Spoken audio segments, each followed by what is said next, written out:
A menudo surge el debate, ¿quién fue el mejor y quién fue el peor presidente de los Estados Unidos? Muchas personas tienen sus opiniones, y hay muchos métodos para medir esas respuestas. No obstante, en términos de engaño, falsedad, coacción, hipocresía, intolerancia, fraude y posible homicidio, pocos rivalizan con el presidente Lyndon Baines Johnson. ¿Quién fue Lyndon B. Johnson? ¿Por qué es tanto vilipendiado como venerado, dependiendo de con quién hables? Hola, soy Colin Heaton, veterano del Ejército y Marines de Estados Unidos, ex profesor de Historia y autor. Bienvenidos a este episodio de Historia Olvidada.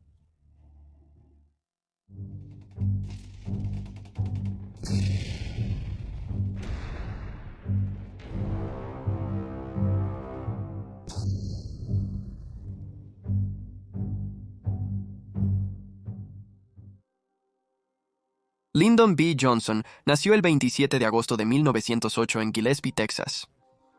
Fue el primero de 5 hijos de Sam Ely Johnson, Jr., un granjero, empresario y legislador estatal, y su esposa, Rebecca Baines Johnson. El 17 de noviembre de 1934, se casó con Claudia Alta Lady Bird Taylor, cuya familia adinerada aseguró a Johnson. En 1937, fue elegido para la Cámara de Representantes de los Estados Unidos como demócrata. Johnson se unió al servicio activo en diciembre de 1941 y sirvió como comandante de teniente en la Marina de los Estados Unidos, hasta que en el verano de 1942 llamaron a Washington a todos los miembros del Congreso en el ejército. El teniente comandante Johnson de la Reserva Naval de UU, también miembro de la Cámara de Representantes, sirvió brevemente en la Marina y fue reconocido a nivel nacional. La tercera máxima condecoración de combate de Johnson fue durante una misión en el bombardero B-26 el Heckling Libre para fotografiar. Según el aclamado historiador Barrett Tillman, la misión del 9 de junio de 1942 se denominó TOE 9 e involucró a 11 Martin B-26 Marauders, bombarderos, bimotores rápidos del 22 Grupo de Bombarderos de Port Moresby, Nueva Guinea. Buscaba el aeródromo Lake Clave en el B-26 y primer establecimiento japonés en Nueva Guinea. Los ataques de distracción por B-25 Mitchells y B-17 fortalezas voladoras debían cubrir el acercamiento del 22 grados. Sin embargo, la cita para su estrella de plata y la justificación para recibir el premio están en gran controversia porque nunca estuvo en combate activo. El biógrafo de Johnson, Roberto Caro, en su libro, afirmó que Johnson llevó el pin de la estrella de plata en las solapas de sus chaquetas de traje por el resto de su vida. El libro de Caro, Medios de Ascenso, critica que Johnson recibiera una medalla por estar brevemente bajo fuego, pero incluso eso es una exageración. Lo cierto es que LBJ nunca estuvo al alcance de las fuerzas japonesas. Su experiencia de combate fue un mito. De nuevo, Tillman proporciona lo siguiente. Una vez en casa, LBJ rápidamente retomó la campaña. Caro señala que Johnson recibió la estrella de plata en repetidas ocasiones, cada vez como si fuera la primera vez. Afirmándose el apodo de Raider Johnson LBJ, también le contó a las audiencias que vio 14 ceros derribados en llamas. Eso nunca sucedió. La declaración aún duele a muchos veteranos del grupo de bombarderos 22. El líder de la tripulación de HARS, el sargento retirado Woodrow W. Harrison, afirmó: a pesar de lo raro de la estrella de plata de LBJ, nadie más en el 1488 la obtuvo. El artillero de los HARS era igual de firme. Roberto Marshall declaró: no conocíamos la conexión de LBJ con la estrella de plata hasta la publicación del libro. No nos pareció justo. Si él lo recibió, todos en la misión deberían. En 1948, Johnson fue elegido para el Senado de los Estados Unidos en las primarias demócratas, ganando por solo 87 votos en una elección cuestionable. Su habilidad para colaborar con el presidente republicano Dwight D. Eisenhower y unir a los demócratas detrás de legislación importante sí lo convirtió en una fuerza poderosa. Pero Johnson tenía problemas domésticos. Tenía una hermana, Josepha Johnson, que lo odiaba a él y a toda su familia. Bueno, así es como cuentan la historia sus biógrafos e investigadores independientes. Josepha, que se divorció 2 veces, se convirtió en prostituta y drogadicta, lo que amenazaba con destruir el nombre de la familia y su credibilidad en la política federal y estatal y en Texas. También tuvo aventuras con los asociados de LBJ, Jim Kinzer y Mac Wallace, quien también era conocido como el sicario de Johnson. Kinzer quería que LBJ le prestara dinero a través de su hermana, y LBJ lo consideró un chantaje, un intento de extorsión, ya que Josefa aparentemente le había contado a Kinzer sobre las actividades ilegales de su hermano. El 22 de octubre de 1951, Wallace disparó a Kinzer, lo que solo ayudó a Johnson a mantener a Kinzer en silencio. Wallace fue detenido y acusado de homicidio, pero Eduardo Clark logró que los patrocinadores de Johnson, M.E. Rubí y Guillermo Carroll, pagaran su fianza y lo liberaran. El abogado personal de Johnson, Juan Cofer, también aceptó representar a Wallace. Wallace fue condenado por asesinato en primer grado, pero el jurado que votó 11-1 por la pena de muerte fue anulado. El juez Carlos O. Betts, amigo de LBJ, anuló al jurado y anunció una sentencia de 5 años de prisión. Después, la sentencia se suspendió y liberaron a Wallace de inmediato. En ese instante, los jurados en Texas debían aceptar la sentencia, ya que por ley texana, ellos determinaban el castigo, no el juez, y debían consentir con la decisión de éste. Y así lo hicieron. Según Guillermo Adler del Observador de Texas, varios de los jurados llamaron a los padres de Juan Kinzer para disculparse por haber aceptado una sentencia suspendida, pero dijeron que lo hicieron solo porque se habían hecho amenazas contra sus familias. Otro punto de interés fue la conexión de LBJ con un tal Billy Solestes. Estes al parecer hizo un trato rentable con LBJ. Durante los próximos años, Estes llevó a cabo una vasta estafa utilizando subsidios agrícolas federales. Según el mismo Estes, obtuvo $21 millones al año por cultivar y almacenar cultivos de algodón inexistentes. Esto habría sido un gran problema político para Johnson, y su hermana lo sabía. En 1960, Enrique Marshall del Departamento de Agricultura de los Estados Unidos estaba investigando a Johnson y Estes en relación con su negocio ilegal de defraudar al gobierno. A Marshall se le ofreció un ascenso a Washington, Distrito de Columbia, para abandonar la investigación, pero se negó. Según Estes, el 17 de enero de 1961, Lyndon Johnson le dijo a Wallace, cita, deshazte de él, fin de la cita, refiriéndose a Marshall, y Marshall fue asesinado para mantenerlo en silencio y proteger a Johnson y Estes. Según el testimonio de Estes, Wallace siguió a Marshall hasta una zona remota de su granja y lo golpeó hasta dejarlo casi inconsciente. Luego, mientras intentaba asfixiarlo con el escape de la camioneta de Marshall, Wallace pensó que escuchaba a alguien acercándose a la escena y rápidamente agarró un rifle. Wallace disparó 5 veces a Marshall, causando su muerte, y escapó. A través de las conexiones de LBJ con la policía local, asombrosamente se dictaminó que el asesinato fue un suicidio. No se tomaron fotos de la escena del crimen, no se tomaron muestras de sangre de las manchas en el camión, que se lavó y enceró al día siguiente, y no se tomaron huellas dactilares del rifle o de la camioneta. Además, en 1960, John F. Kennedy incluyó a Johnson en su fórmula para ganar votos conservadores del sur. Johnson debía garantizar que su historial fuese impecable. Además, después de que Robert Kennedy se convirtió en fiscal general, también inició una investigación. Comenzó a hablar con los testigos. La hermana de Johnson se marchó. La historia oficial es que Joseph murió de una hemorragia cerebral el 25 de diciembre de 1961 y fue encontrado en su cama. Aunque la ley lo indica, no se hizo autopsia. ¿Cómo determinar la causa de muerte entonces? 23 años después, el abogado Douglas Cady escribió a Stephen S. Trotten el Depto, de Justicia de E.U. En la carta, Cady afirmó que Billy Solestes, Lyndon B. Johnson, Mateo Wallace y Cliff Carter habían estado involucrados en los asesinatos de varias personas, incluyendo a Josefina Johnson y Juan Kinzer. Kennedy ganó su indiscutible elección cerrada contra el vicepresidente Richard M. Nixon debido a un fraude electoral y compra de votos informados por su padre, el antiguo contrabandista de la prohibición y embajador de Estados Unidos en Gran Bretaña, Joseph Kennedy Sr., quien reclutó a sus amigos mafiosos como Sam Giancana en ciudades grandes como Chicago para organizar votos y presionar a los votantes. Pero LBJ tuvo más problemas, ya que el nuevo fiscal general, Robert F. Kennedy, investigaba a Johnson y sus asociados por diversos delitos, con el apoyo de los demócratas en el Congreso, que despreciaban a Johnson. Las investigaciones se esfumaron tras el asesinato de John F. Kennedy. Kennedy fue asesinado en una caravana en Dallas, Texas, el 22 de noviembre de 1963. Ese mismo día, Johnson fue juramentado como presidente a bordo del Air Force One. Siempre se ha asumido, y al menos un miembro de la Comisión Warren creía, que LBJ estaba detrás del golpe porque odiaba a Kennedy y debido a las investigaciones sobre sus actividades criminales.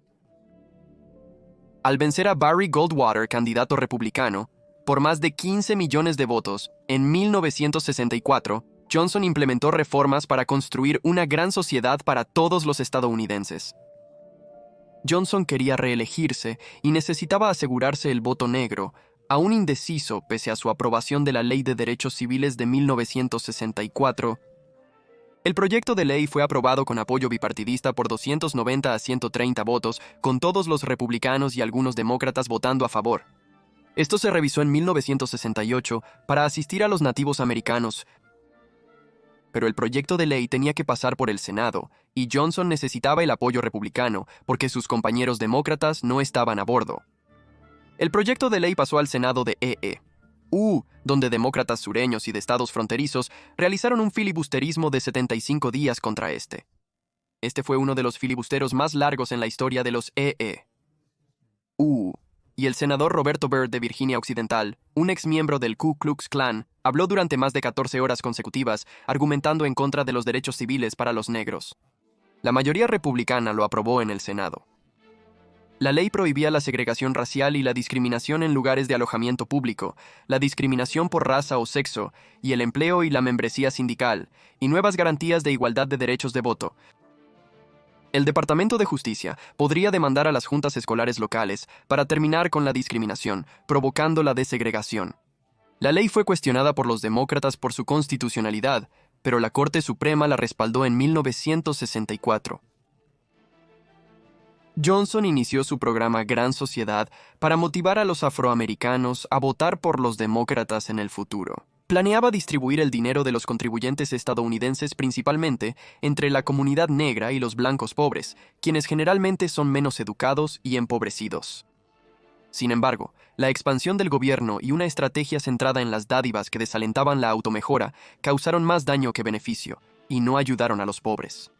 5 décadas después de que el presidente Johnson iniciara la guerra contra la pobreza, el porcentaje de personas que viven en la pobreza en América se mantuvo similar al de entonces.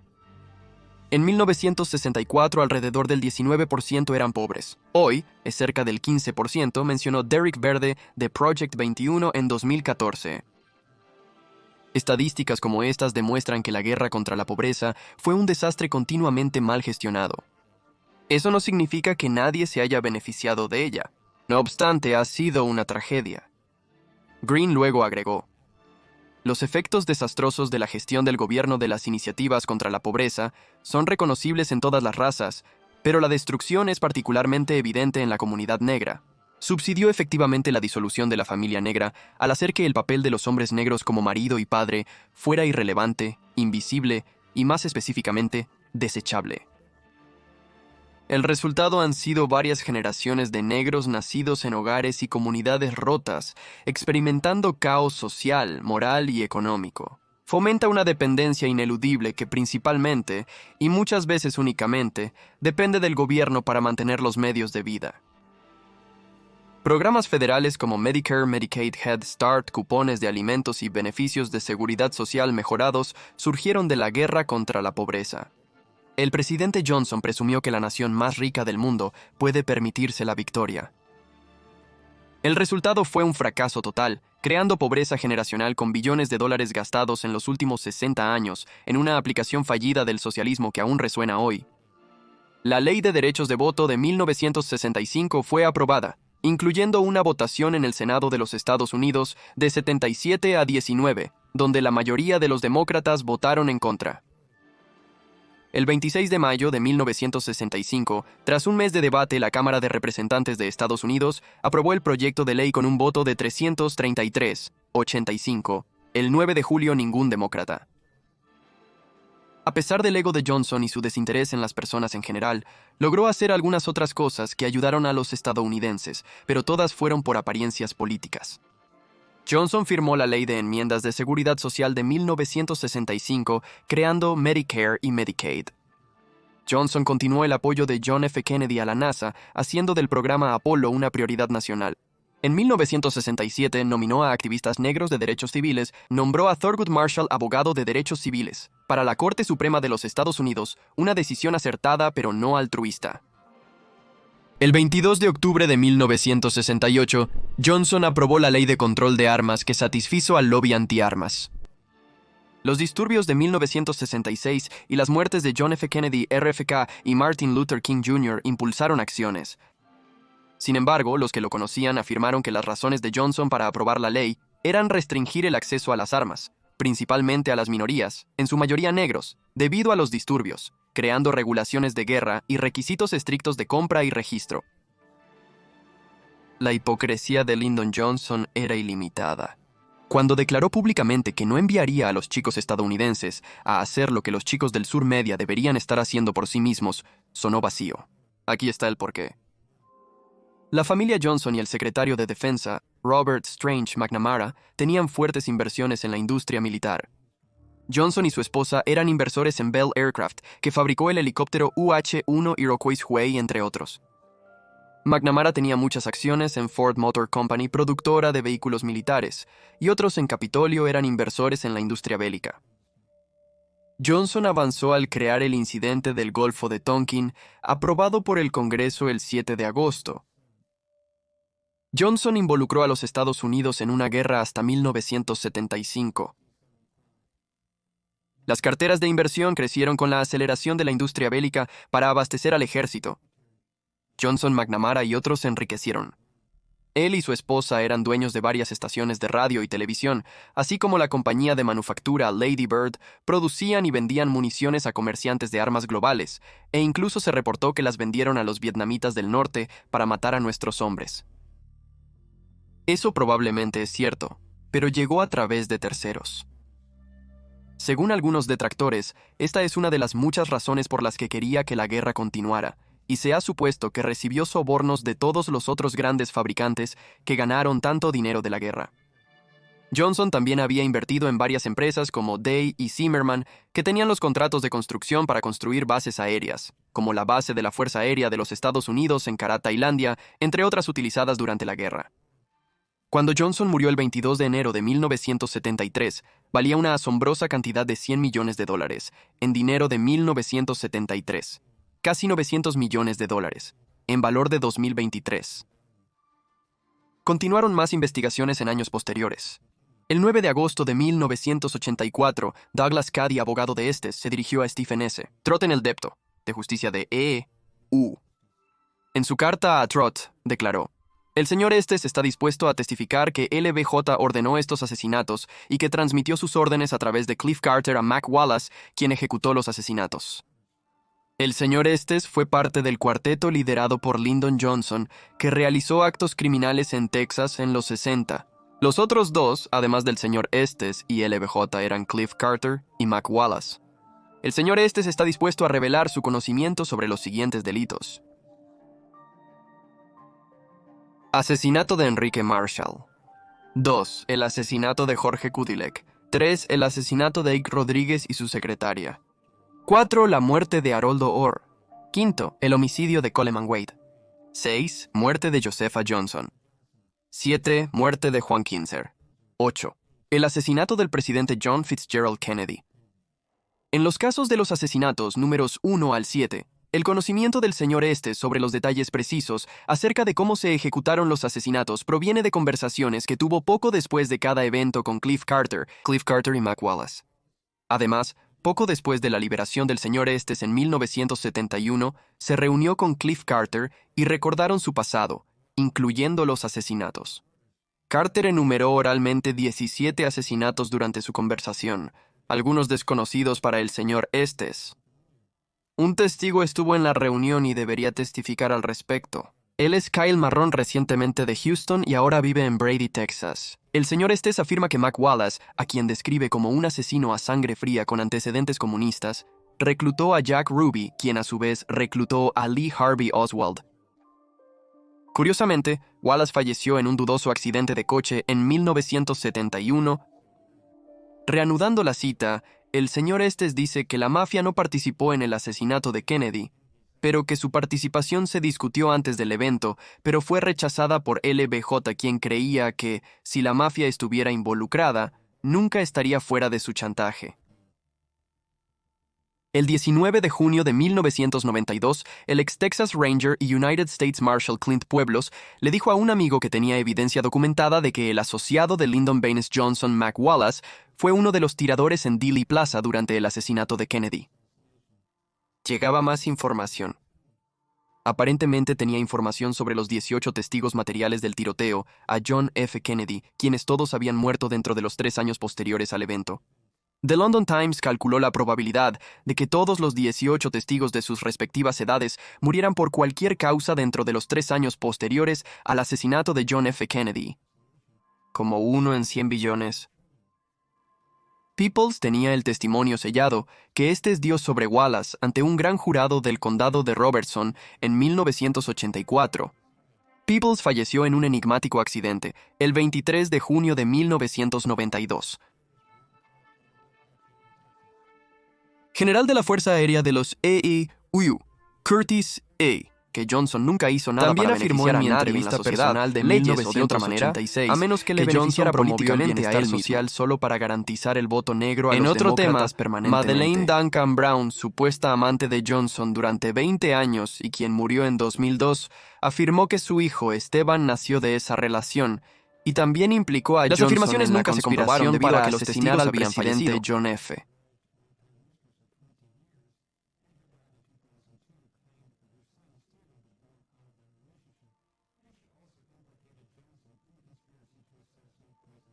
En cuanto a la conexión de Mac Wallace Era y el lugar LBJ donde con el supuestamente asesinato Oswald de John disparó F. a Kennedy, el 12 de marzo de el 1998, cartón, etiquetado la huella como dactilar de caja Wallace, tal también como se contenía registró en varias huellas 1951 dactilares cuando fue identificadas arrestado, como las de Lee coincidió Harvey positivamente Oswald. con una copia de una huella dactilar etiquetada como desconocida que los investigadores levantaron el 22 de noviembre de 1963 de un cartón de envío, ubicado cerca del lado sureste de la ventana del 6º piso del edificio del depósito de libros escolares de Texas.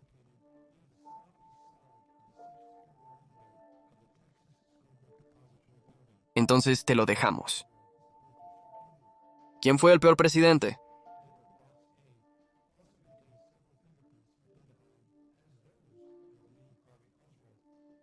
Tienes varias opciones. Déjame contarte una historia. Tienes varias opciones.